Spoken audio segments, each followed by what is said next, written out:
Captaincy task के अंदर अभिषेक बजाज ने फरहाना भट्ट को स्टूल से गोद में उठाकर नीचे रखा। और यहां पर पहले तो कोई मुद्दा नहीं बना, पहले इस चीज को इतनी हवा नहीं मिली, लेकिन जैसे ही टास्क खत्म हुआ उसके बाद जो है भाई, फरहाना पूरे तरीके से एक होता है एक अपना विमेन कार्ड लेकर जो है वो अभिषेक पर चढ़ गई। तो इसमें अभिषेक कितना गलत था, कितना सही था, चलिए दोस्तों बात करते हैं इस बारे में। स्वागत है आप सभी का बॉलीवुड स्पाई में। मैं हूं अदिति शर्मा। तो दोस्तों पहले हमें ठीक लगा कि जब ये इंसिडेंट हुआ उस वक्त जो है हमने अपने रिव्यू में भी इस बारे में बात की थी कि अभिषेक को ऐसा नहीं करना चाहिए था। आप किसी के कंसेंट के बिना एक तो उसके इतने क्लोज चले गए और उसे आपने गोद में उठा लिया। आपकी फरहाना के साथ वैसी बॉन्डिंग नहीं है, आपकी फ्रेंडशिप वैसी नहीं है कि आप इस तरीके की चीजें करो। और ये चीज जो है बिल्कुल भी सही नहीं थी। हम सभी ने, मुझे लगता है, अभिषेक को इस मामले में गलत ही ठहराया।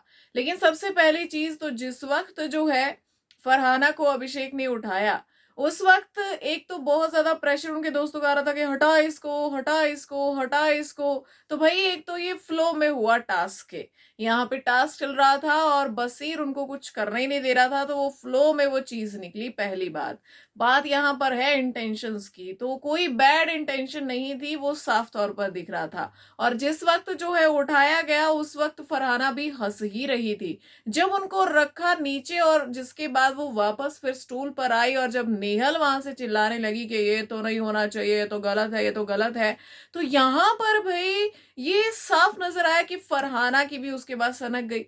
फिर यहाँ पे अभिषेक तुरंत आया, उन्होंने फरहाना के पैर पकड़े, उन्होंने सॉरी बोला। लेकिन दोस्तों हमने देखा कि टास्क तो खत्म हुआ, लेकिन इसके बाद जो है भाई बड़ा बवाल हुआ। फरहाना ने कहा कि इसके सॉरी का मैं क्या करूं, मुझे नहीं चाहिए इसका सॉरी, इसने ऐसा किया है, इसको ऐसा नहीं करना चाहिए था, इसने बहुत गलत किया है, मेरे साथ तुम लोग खड़े नहीं हो रहे हो, बसीर तुम खड़े नहीं हो रहे हो, ये वो सो। अगर इसको सजा नहीं मिलती है अगले 2 दिन में, अगर इसको पनिशमेंट नहीं मिली, तो फिर मैं जो है कोई घर का काम नहीं करूंगी, किसी टास्क में पार्टिसिपेट नहीं करूंगी, मैं यहाँ पर कोई आउटसाइडर नहीं हूं, मैं भी इस घर की सदस्य हूं। तो इस तरीके की वार्तालाप हमें सुनने को मिली, जबकि यहाँ पर अभिषेक फिर से सॉरी कह रहा था और कह रहा था कि हम बात कर लेते हैं, हम बैठ के बात करते हैं, शांति से बात करते हैं।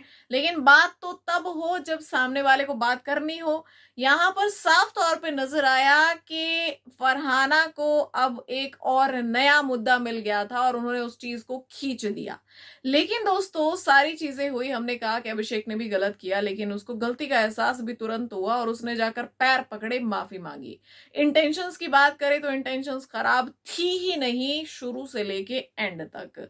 अब यहाँ पर माफी भी मांगी जा चुकी है, गलती भी रियलाइज की जा चुकी है, सब कुछ हो चुका है। लेकिन अब जो सामने वाली पार्टी जो इस मामले को खींच रही है, वो सरासर विमेन कार्ड प्ले करना है और इस मुद्दे को खींचना है। अभिषेक के खिलाफ वैसे भी आधे से ज्यादा घर है इस वक्त, तो कहीं ना कहीं उन्हें टारगेट करना बहुत इजी है।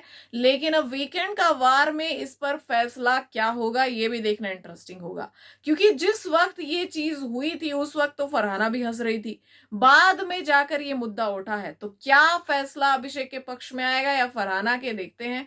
आप सभी को क्या कुछ है कहना, कमेंट्स में बताइएगा जरूर। मिलते हैं नेक्स्ट वीडियो में।